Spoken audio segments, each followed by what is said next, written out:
C'est un grand 20 décembre que le département va célébrer au musée historique de Villèle et dans toute l'île, parce qu'il donne le coup d'envoi d'un grand projet pour le musée, appelé à devenir le musée de l'habitation et de l'esclavage, et parce qu'il donne le départ d'une année entière de commémoration.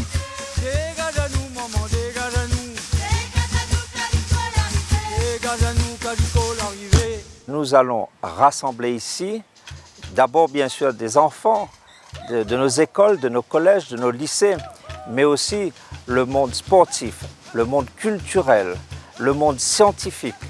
Toutes ces personnes réunies pour mener à bien un beau projet, le projet du grand musée de Villèle. C'est ce que nous voulons, parce que bien sûr il s'agit de commémorer durant quelques jours, mais nous devons nous projeter sur l'avenir, éclairer l'avenir, et ce site sera le lieu de mémoire, mais le lieu où on offrira aussi à l'ensemble des Réunionnais des espaces pour réfléchir à ce que nous devons faire pour nos générations futures. On l'aura compris, cette commémoration n'est pas seulement un temps de recueillement et un rendez-vous festif. Elle s'inscrit dans le long terme, dans une volonté assumée d'enrichir et de partager avec tous les Réunionnais les savoirs sur l'esclavage et aussi les héritages qu'il a laissés à la société réunionnaise. Pour partager les savoirs, les supports sont innovants. Une application mobile, Qui connaît, propose pour son lancement un quiz thématique de 170 questions à destination de tous les publics. Téléchargeable gratuitement, elle en proposera bien davantage dès 2019 et s'élargira à l'histoire de l'esclavage dans le monde. Alors que le site internet du musée de Villèle est refait et évoluera encore avec le chantier, un deuxième site, inédit et attendu, sera totalement consacré à l'histoire et aux mémoires de l'esclavage à La Réunion. Sa partie scientifique bénéficie de la contribution de 28 experts, historiens, anthropologues, archéologues.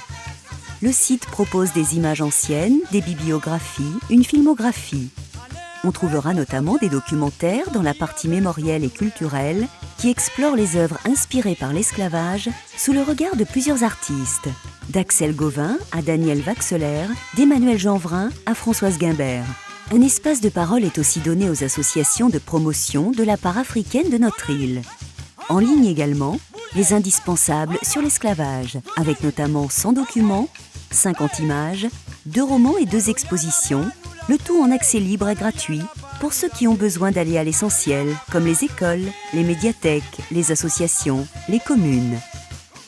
En novembre, un colloque international a interrogé l'esclavage comme sujet d'histoire et enjeu de mémoire.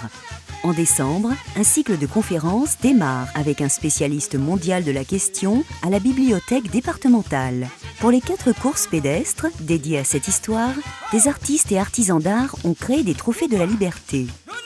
À la rentrée universitaire prochaine, 3 bourses de recherche seront attribuées par le département sur la thématique de la traite, de l'esclavage et de l'abolition. Côté expo, en 2019, Sarda Garriga quittera le Quai Branly pour revenir à La Réunion, au musée Léon Dierks, où se rejouera la scène de la proclamation de l'abolition. Des éditions et des guides sont programmés, la version 2, de Regards croisés sur l'esclavage, et un guide des sentiers du marronnage. Toujours en 2019, une campagne de fouilles se déroulera sur les ruines de l'ancienne usine sucrière de Villèle. Réalisée par l'Institut national de recherches archéologiques préventives, elle tentera de percer les secrets de ces vestiges avant leur valorisation dans les futurs aménagements du musée. Au musée, justement, une présence sera donnée aux esclaves, grâce notamment à 3 sculptures. 3 frères esclaves de Nathalie Plante-Poujol, Ban Marronnaire de Nathalie Maillot et Nelson Boyer. Et parce que c'est toute l'histoire qu'il faut raconter, Ombline des Bassins de Geneviève Jean-Jacques. Dans le même esprit, des centaines de collégiens s'appliquent depuis des mois à donner un visage à Catiche, Zélie ou César, des esclaves qui ont vécu à Villèle. Leur galerie de portraits sera exposée au musée. Comme le mémorial aux esclaves, restauré, qui sera réouvert au public ce 20 décembre. Si le chantier va durer plusieurs années, dès ce 20 décembre, les jalons du futur musée seront posés. L'habitation des bassins mettra en lumière et en scène une page majeure de l'histoire de La Réunion. 3 objets symboliques, le caillambe, le bobre et le rouleur, entreront dans la collection du musée de Villèle. D'ailleurs, c'est le caillambe qui sera roulé symboliquement par Firmin Viry pour célébrer la liberté ce 20 décembre à Villèle et donner ainsi le tempo de l'année commémorative.